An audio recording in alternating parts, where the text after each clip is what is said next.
I've been asked multiple times about who, what, where, why, how.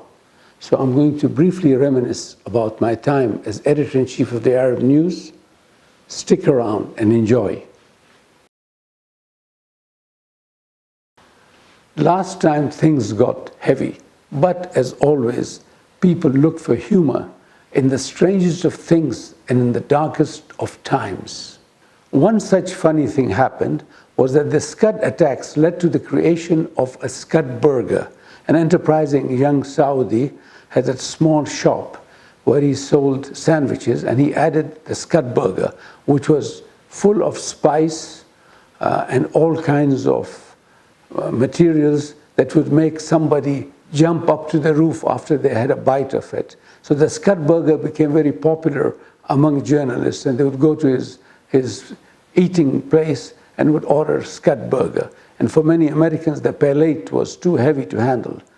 That was one of the things. The other was my first interview on an international television was with Brian Gumbel, and I was sitting on the top of a tank with a local businessman, Mr. Khaled Almaeena, who was also there, and we were both asked.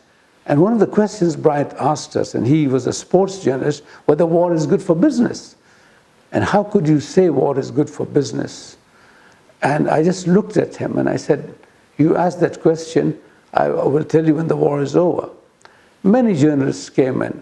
Bob Simon from CBS, Christiana Manpour had started her career, Katie Couric, who later on replaced Dan Rather in CBS News in the States. All these people were there. And when we looked at these people, we thought that, and I told my staff that you are like them. They have an opportunity because they're getting encouragement, and you guys are getting encouragement. So let us make the best of it. Always ask, probe, seek.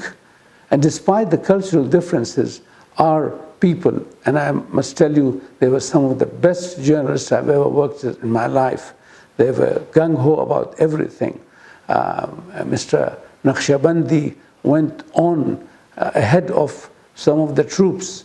Wahib Ghurab, as usual, very painstakingly collecting information, Saeed Haider, and of course Maher Abbas, who could churn a story out of nothing. Now Maher Abbas is a character that could write anything. He could write a novel, he could write a book on physics, or he could even write a PhD in chemistry for someone. And he was great at getting human interest stories. So that combination of media people from the Saudi Research and Publishing Group was truly inspiring for other journalists in the country. Again, I'm not saying that we were the best, but by golly, we were foremost in the thick of all what's happening. We would be sitting when people would knock at our door.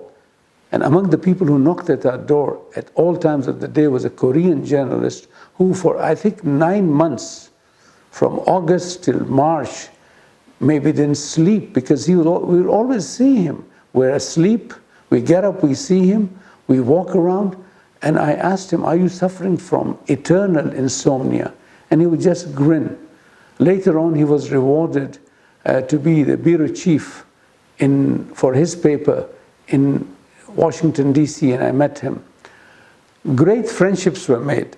Among the people whom I met, and who till today is a great friend and a buddy of mine, is Jim Miller. Jim Miller was a CNN producer. He was like a teddy bear, smiling all the time, full of humor, gregarious, had no anxieties, walking around here and there, asking questions. He loved to have a good meal, and we'd both go together and gourmandize at some of the restaurants. He would walk around, and in fact, he was always helping his own people. So he was a producer who was also helping his journalists and media friends who would come in front of the camera. This is what I liked about him. He did his story, he wanted to be accurate. And over the years, we became good friends. I met him later on when he came here, and whenever I go to the States, and he would come over to Washington, D.C. and see me, and we met in New York. He was working for several other US organizations. And to me, I think Jim Miller is one of those people whom you could never forget. Other people whom I met and had friendship for quite some time were Carol Murphy of the Washington Post, who was based in Cairo at one time, and she would come and we would talk and discuss so many things. Then there was, of course, Kim Murphy of the Los Angeles Times. There were people from the Chicago Tribune, the Atlanta Constitution, and all these people I found were quite serious. One thing I should say, that the print journalists in the United States were much more serious than those of their counterparts in the audiovisual. Not saying that the others were less serious, but these people were very thorough. They would go for the story. So for them, it had to be words, but for the others, of course, scenes, images, and graphics would help get their story across. Charles Jaco was another person who came in from a radio station, and he was there, and I remember the first Scud attack and the smell of chemicals, and Charles Jaco sort of was alarmed, but he kept on. He was a man who is very boisterous. I was in touch with him for quite a few years, and then he sort of disappeared. He had invited me once to his wedding, but I couldn't make it. So these were people whom we began to know and talk. There were other Arab journalists also who were in, and we would help and talk. But I found among the American journalists, there was a sense of camaraderie. They would share with us some of the news that they had, some of the information they had. And we, in our turn, would do the same for them. So we built strong bonds. And as I used Jim Miller as an example, Bob Simon, who died a few years ago, Christiana Manpour, whom I'm in touch with at times, and others, they were really good people. The good thing that came out of this, that we really built up this friendship, this bond that continues till today. Some of our friends have died. Some of our friends have now retired, but we are still in touch. And then the advent of this new technology makes us, get in touch with each other in a second.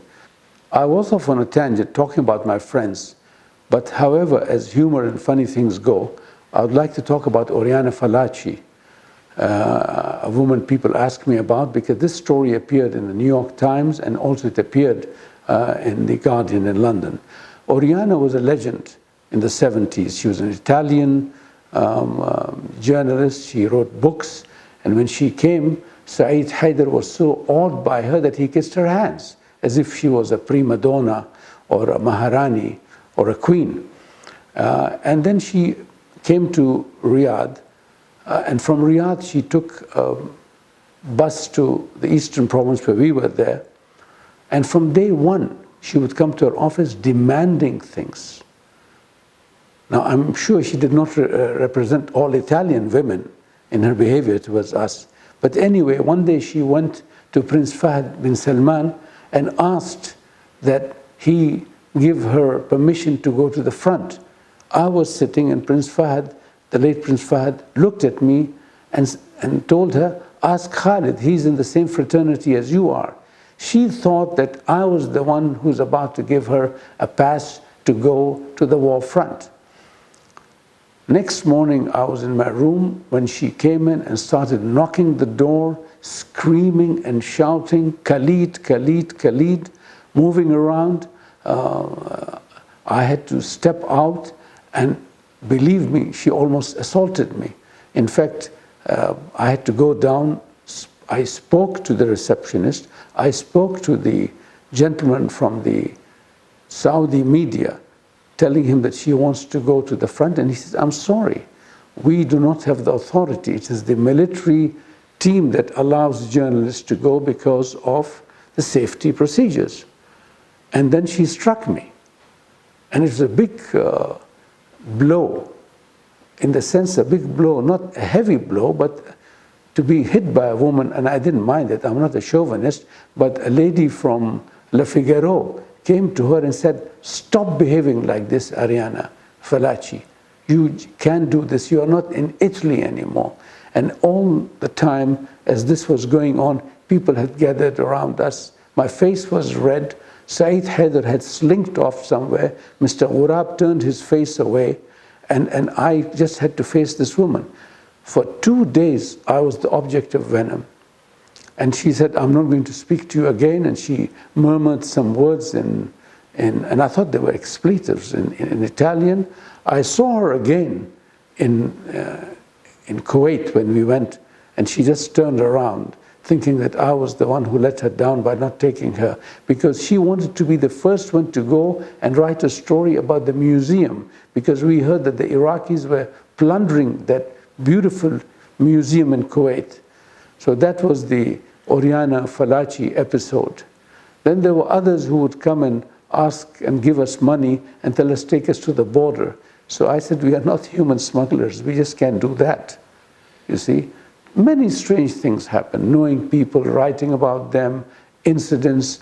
There was one such incident where a well-known correspondent for a major company in the States had his wife fly from Washington to Riyadh and then take a bus to come and see, because she heard a rumor that he was having an affair with another journalist in Dhahran. And boy, was she mad. So I had to do a lot of explaining to her and tell her that her husband was an honest person and that he in no way tried to play around. So these kind of incidents right and left, because when you live with people for 7, 8 months or from different cultures, backgrounds and values, and they do things in different ways. Now I can't say yes or no about the gentleman, but I can just state very clearly that I pleaded on his behalf to his wife, who then after 2 weeks stay in the Eastern Province went back home satisfied. Answering Brian Gumbel now, whether war is good for business or not, I don't know. It could be good for business or it could be bad for business, but one thing was for sure, that we cultivated friendships, formed alliances, and really had good comrades and relations that lasted all this time. And above all, it put Arab news on the map. This was a newspaper, an English language paper in an Arabic-speaking country, run by Saudis and doing a service that very few people would have imagined in those days. In the 1990s, this would have happened. So much so that people would phone us, whether in jest or in seriousness, and would say, Mr. Arab News. And they would say, Mr. Arab News, to all the Arab News staff there, not me only, when is the next Scud attack coming? And that was the impact and power of Arab News.